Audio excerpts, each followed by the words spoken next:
Hello everyone, welcome to my channel Easy Politics with Suresh. Dear students, ଆଜିର ଏହି ଭିଡ଼ିଓରେ ମୁଁ 6th ସେମିଷ୍ଟର ପିଲାମାନଙ୍କର XIV ପେପର ସେଇଟା ହେଉଛି ଫରେନ୍ ପଲିସି ତାର ଫର୍ଷ୍ଟ ଚାପ୍ଟର ସେଇଟା ହେଉଛି foreign policy determinants of foreign policy of India ଭାରତର ବୈଦେଶିକ ନୀତିର ନିର୍ଦ୍ଧାରକ ସେ ବିଷୟରେ ଆମେ ଆଲୋଚନା କରିବା। ତ ଯେମିତିକି ଅନେକ ରାଷ୍ଟ୍ରର ଫରେନ୍ ପଲିସି ଗୁଡ଼ିକ ବିଭିନ୍ନ କାରଣ ଦ୍ୱାରା ପ୍ରଭାବିତ ହୋଇଥାଏ, ଠିକ୍ ସେମିତି ଭାରତର ମଧ୍ୟ ବୈଦେଶିକ ନୀତି ବିଭିନ୍ନ କାରଣ ଦ୍ୱାରା ପ୍ରଭାବିତ ହୋଇଛି। ସେଗୁଡ଼ିକ ମଧ୍ୟରୁ ସବୁଠାରୁ ଗୁରୁତ୍ୱପୂର୍ଣ୍ଣ ହେଉଛି ଏହାର ସଭ୍ୟତା, ଏହାର ପରମ୍ପରା, ଏହାର ସଂସ୍କୃତି ଏମିତି ଏବଂ ଏହାର ଐତିହାସିକ ଘଟଣାବଳୀ ଏଗୁଡ଼ିକ ଦ୍ୱାରା ଭାରତର ବୈଦେଶିକ ନୀତି ପ୍ରଭାବିତ ହୋଇଛି ଏବଂ ତାକୁ ଆଖି ଆଗରେ ରଖି ବୈଦେଶିକ ନୀତି ମଧ୍ୟ ପ୍ରସ୍ତୁତ ଭାରତ କରିଥାଏ। ତ ବର୍ତ୍ତମାନ ଆମେ ଗୋଟିଏ ପରେ ଗୋଟିଏ ସେହି ପଏଣ୍ଟ ଗୁଡ଼ିକ ଆଲୋଚନା କରିବା, ଯାହାକି ଆମେ ସମସ୍ତେ ଜାଣିବା ଦରକାର ଏବଂ ଯଦି ପରୀକ୍ଷାରେ ଆସେ ଆମେ ସେଗୁଡ଼ିକ ଲେଖିବା ଉଚିତ। ପ୍ରଥମ ପଏଣ୍ଟ ହେଉଛି ସଂସ୍କୃତି ଓ ଆଦର୍ଶ। ଭାରତ ହେଉଛି ଏକ ମିଶ୍ର ସଂସ୍କୃତିର ରାଷ୍ଟ୍ର। ଏଠାରେ ବିଭିନ୍ନତା ମଧ୍ୟରେ ଏକତାକୁ ଆମେ ଆମର ଗୋଟେ ଆଦର୍ଶ ଭାବରେ ଗ୍ରହଣ କରିଛୁ। ଏହି ରାଷ୍ଟ୍ର ସବୁବେଳେ ବିଶ୍ୱାସ କରେ ବସୁଧୈବ କୁଟୁମ୍ବକମର ନୀତିକୁ, ଯେ ଆମେ ଭାବୁ ଏହି ସାରା ବିଶ୍ୱ ହେଉଛି ଆମର ଗୋଟିଏ ପରିବାର ଏବଂ ଏହି ପ୍ରେମର ସନ୍ଦେଶ ଭାରତ ନିଜର ବୈଦେଶିକ ନୀତି ମାଧ୍ୟମରେ ପ୍ରଚାର କରିଥାଏ। ଭାରତ ମାଟିରେ ଅନେକ ମହାନ ପୁରୁଷମାନେ ଜନ୍ମଗ୍ରହଣ କରିଛନ୍ତି। ମହାବୀର ଜୈନ ଏବଂ ଗୌତମ ବୁଦ୍ଧଙ୍କ ଠାରୁ ଆରମ୍ଭ କରି ଜାତିର ପିତା ମହାତ୍ମା ଗାନ୍ଧୀ, ରବୀନ୍ଦ୍ରନାଥ ଟାଗୋର ଏବଂ ଅନେକ ଏମିତି ମହାନ ବ୍ୟକ୍ତିମାନେ ଭାରତର ସଭ୍ୟତା, ଭାରତର ପରମ୍ପରା ଏବଂ ଭାରତକୁ ଏକ ସମୃଦ୍ଧଶାଳୀ ରାଷ୍ଟ୍ରରେ ଗଠନ କରିବାରେ ସହାୟକ ହୋଇଛନ୍ତି। ସେମାନଙ୍କର ଆଦର୍ଶ ଏବଂ ଆମ ଦେଶର ସଂସ୍କୃତି ପରମ୍ପରାକୁ ଆମେ ଯେତେବେଳେ ବୈଦେଶିକ ନୀତି ନିର୍ମାଣ କରିଥାଉ ସେଗୁଡ଼ିକକୁ ଆମେ ଗୁରୁତ୍ୱ ଦେଇଥାଉ। ତେଣୁ ଭାରତର ସଂସ୍କୃତି ଓ ଆଦର୍ଶ ହେଉଛି ଗୋଟିଏ ଗୁରୁତ୍ୱପୂର୍ଣ୍ଣ ଉପାଦାନ ବା ଗୋଟିଏ ଗୁରୁତ୍ୱପୂର୍ଣ୍ଣ ନିର୍ଦ୍ଧାରକ, ଯାହା ଆମର ବୈଦେଶିକ ନୀତି ଆମେ ପ୍ରଣୟନ କରିବା ସମୟରେ ଆମେ ଗୁରୁତ୍ୱ ଦେଇଥାଉ। ଏଇଟା ହେଉଛି ଆମର ପ୍ରଥମ ପଏଣ୍ଟ। ବର୍ତ୍ତମାନ ଆମେ ଦେଖିବା ଏହାର ଦ୍ୱିତୀୟ ପଏଣ୍ଟ କ'ଣ। ଏହାର ଦ୍ୱିତୀୟ ପଏଣ୍ଟ ହେଉଛି ଭୌଗୋଳିକ ଅବସ୍ଥିତି। ଭାରତର ବୈଦେଶିକ ନୀତିକୁ ପ୍ରଭାବିତ କରୁଥିବା ଅନ୍ୟ ଏକ ଗୁରୁତ୍ୱପୂର୍ଣ୍ଣ ଉପାଦାନ ହେଉଛି ଏହାର ଭୌଗୋଳିକ ଅବସ୍ଥିତି। ଭାରତ କେଉଁଠାରେ ଅବସ୍ଥିତ? ଭାରତର ପୂର୍ବ, ପଶ୍ଚିମ ଓ ଦକ୍ଷିଣରେ ସମୁଦ୍ର ରହିଛି। ଏହା ଭାରତକୁ ଚାରିଆଡ଼ୁ ଘେରି ରହିଛି ଏବଂ ଅନେକ ସମୟରେ ଭାରତକୁ ଶତ୍ରୁ ଆକ୍ରମଣରୁ ମଧ୍ୟ ସୁରକ୍ଷା ଦେଉଛି। ଆମର ଉତ୍ତରରେ ଯଦି ଦେଖିବା ଆମେ ବିରାଟ ହିମାଳୟ ପର୍ବତମାଳାକୁ ଆମେ ଦେଖିବାକୁ ପାଉଛୁ। ତେଣୁ ହିମାଳୟ ପର୍ବତମାଳା ଦେଇ ତାକୁ ଅତିକ୍ରମ କରି ଭାରତକୁ ଆକ୍ରମଣ କରିବା ସହଜ ନୁହେଁ।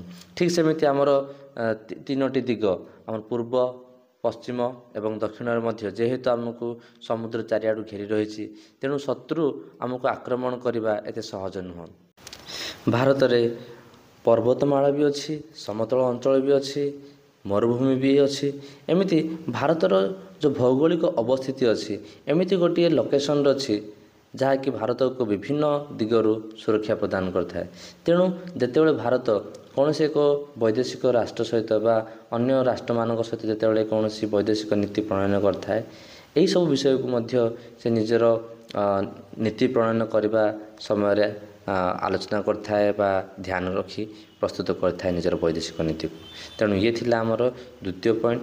ବର୍ତ୍ତମାନ ଆମେ ଆଲୋଚନା କରିବା ଏହାର ତୃତୀୟ ନିର୍ଦ୍ଧାରକ କ'ଣ। ତୃତୀୟ ନିର୍ଦ୍ଧାରକ ହେଉଛି ଐତିହାସିକ ଉପାଦାନ। ଯଦି ଆମେ ଦେଖିବା ଯେ ବର୍ତ୍ତମାନର ଭାରତ ଆମର ଅତୀତ ଦ୍ୱାରା ପ୍ରଭାବିତ ହୋଇଛି କି ନାହିଁ, ତାହେଲେ ଆମେ ଜାଣିପାରିବା, ଯଦି ତର୍ଜମା କରିବା, ଯେ ପ୍ରତ୍ୟେକ ରାଷ୍ଟ୍ର ଭଳି ଭାରତ ମଧ୍ୟ ନିଜର ଐତିହାସିକ ଘଟଣାବଳୀ ଦ୍ୱାରା ପ୍ରଭାବିତ ହୋଇଛି। ତେଣୁ ଆମେ ଯେତେବେଳେ ବୈଦେଶିକ ନୀତି ପ୍ରଣୟନ କରିଥାଉ, ଆମର ଅତୀତର ଘଟଣାବଳୀକୁ ଆମେ ଅନୁଧ୍ୟାନ କରିଥାଉ। ଯେମିତିକି ଆମ ଭାରତରେ ଆଭ୍ୟନ୍ତରୀଣ ବିବାଦ କାରଣରୁ ବ୍ରିଟିଶର୍ସ ମାନେ ବା ଇଂରେଜମାନେ ଆସି ଆମକୁ ଶାସନ କରିଥିଲେ।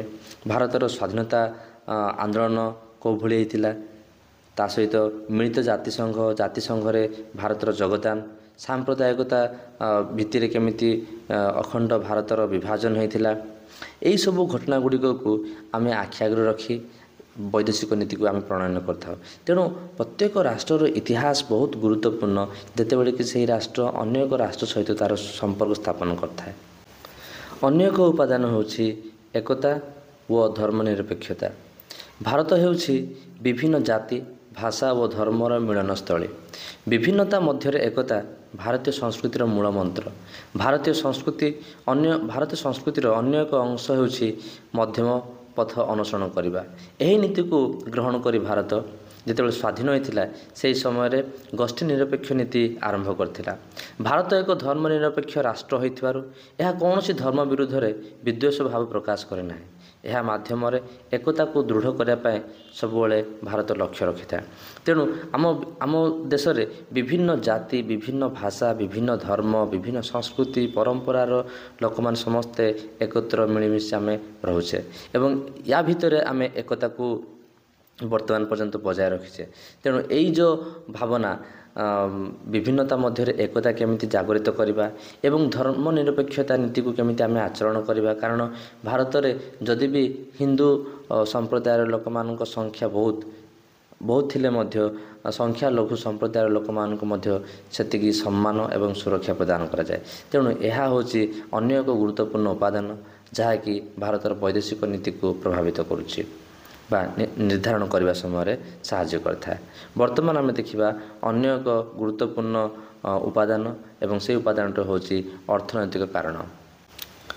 ବର୍ତ୍ତମାନର ଭାରତକୁ ଯଦି ଆମେ ଲକ୍ଷ୍ୟ କରିବା, ଭାରତ ହେଉଛି ଗୋଟିଏ ଉଦୟମାନ ରାଷ୍ଟ୍ର। ଉଦୟମାନ ରାଷ୍ଟ୍ରର ଅର୍ଥ କ'ଣ? ଇଂରାଜୀରେ ଆମେ କହୁଛୁ ଦି ରାଇଜିଂ ଅର୍ ଏମର୍ଜିଂ ପାୱାର।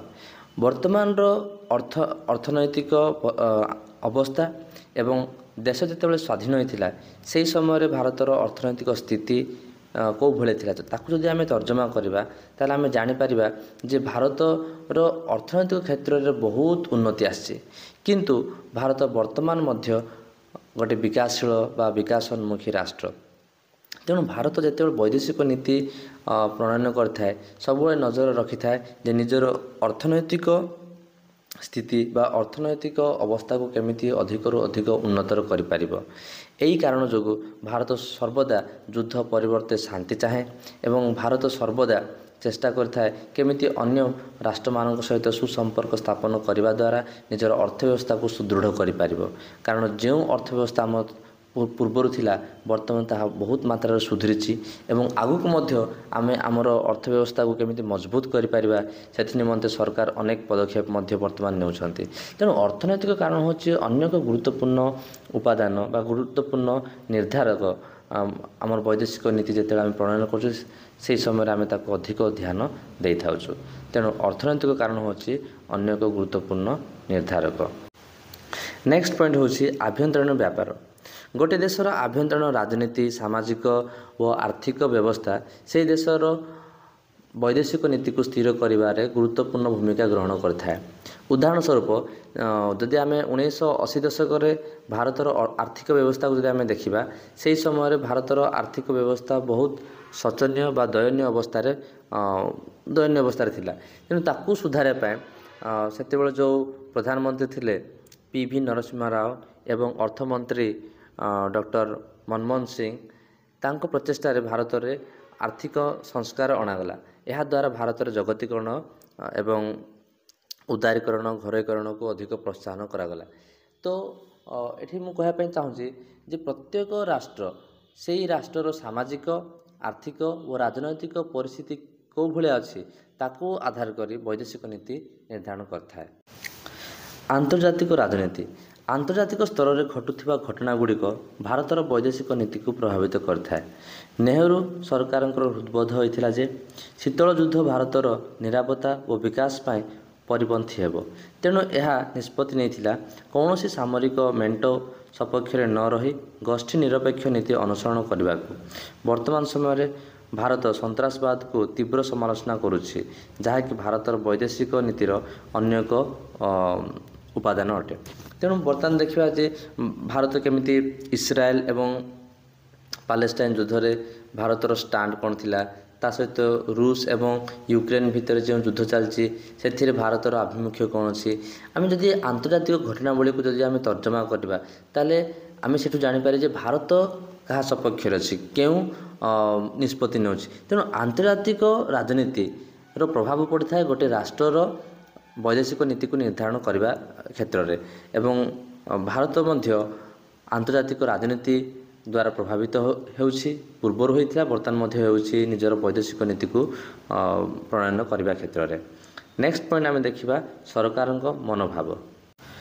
प्रत्येक राष्ट्रर वैदेशिक नीति रे शासकों मनोभाव प्रतिफलित होता है। उदाहरण स्वरूप नेहरू प्रधानमंत्री थिबा बेले अनेक वैदेशिक नीति तांको द्वारा निर्धारित होतिला। यार उदाहरण हेउछि पंचशील नीति, गोष्ठी निरपेक्ष चिंताधारा व गणतांत्रिक समतावाद। सेहीपरि गांधीजी नीति व आदर्श को मध्य आमर वैदेशिक नीति आम प्रयोग करथाउ। वर्तमान जदि आम देखिबा मोदी सरकारंकर वैदेशिक नीति मध्य तांको नेतृत्व तांकर विचारधारा द्वारा बहुत मात्रा प्रभावित होची। से पड़ोशी मानक अधिक गुरुत्व दौरान से रूस एवं युक्तराष्ट्र अमेरिका को मध्य समभाव केमिति सुसंपर्क दुईटी राष्ट्र भितर रखा जाय पारिबो से प्रयास करछंती एवं सारा विश्व में विभिन्न शक्तिशाली राष्ट्र मान सहित सुसंपर्क केमिति आमे रखिबा यह होची वर्तमान प्रधानमंत्री नरेंद्र मोदी उद्यम। तेणु प्रत्येक सरकार विभिन्न दृष्टिभंगी थाए से मनोभाव अलग प्रकार थाए। तेणु सरकार मनोभाव मध्य वैदेशिक नीति को प्रभावित करता है। लास्ट पॉइंट होची जातीय स्वार्थर सुरक्षा। प्रत्येक राष्ट्रर वैदेशिक नीति तार जातीय स्वार्थ पूरण पाई उद्दिष्ट। भारत तार वैदेशिक नीति निर्धारण कला बेले देशर एकता अखंडता और सार्वभौमतर सुरक्षा प्रति गुरुत्व प्रदान करता है। अतीत यार गोटे उदाहरण होची गोष्ठी निरपेक्ष आंदोलन एवं ठीक सेमिति जदि आम देखा अतीत भारत केमिति एनपीटी एवं सीटीबीटी रे से स्वाक्षर कर कहीं भारत निजर स्वार्थ को सुरक्षा करने चाहूला। जदि भारत सेठारे स्वाक्षर करता ताहले भारत आणविक परीक्षा कर पार न था। तेणु प्रत्येक राष्ट्र जमीती निजर जातीय स्वार्थ को प्राधान्य दे था ठीक सेमिति भारत मध्य निजर जातीय स्वार्थ को प्राधान्य दे निजर वैदेशिक नीति को से निर्धारण करुछि। तेणु एगुड़िक थिला भारतर वैदेशिक नीति निर्धारण करिवार गोटे गोटे मुख्य निर्धारक बा उपादान गुड़िक बर्तमान आम तार उपसंहार आलोचना करिबा।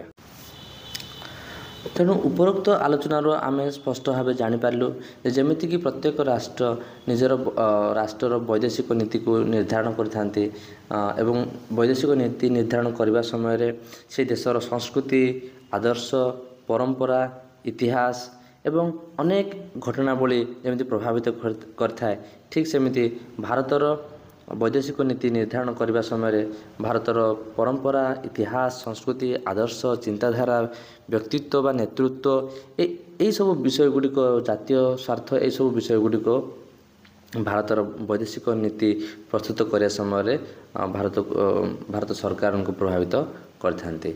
तो ये थिला हमर वैदेशिक नीति निर्धारक बा वैदेशिक नीति प्रणयन करने समय कौन गुरुत्वपूर्ण उपादान गुड़िक मु भावुची यहाँ गोटे बहुत गुरुत्वपूर्ण विषय एवं परीक्षार अनेक समय ये आसता है।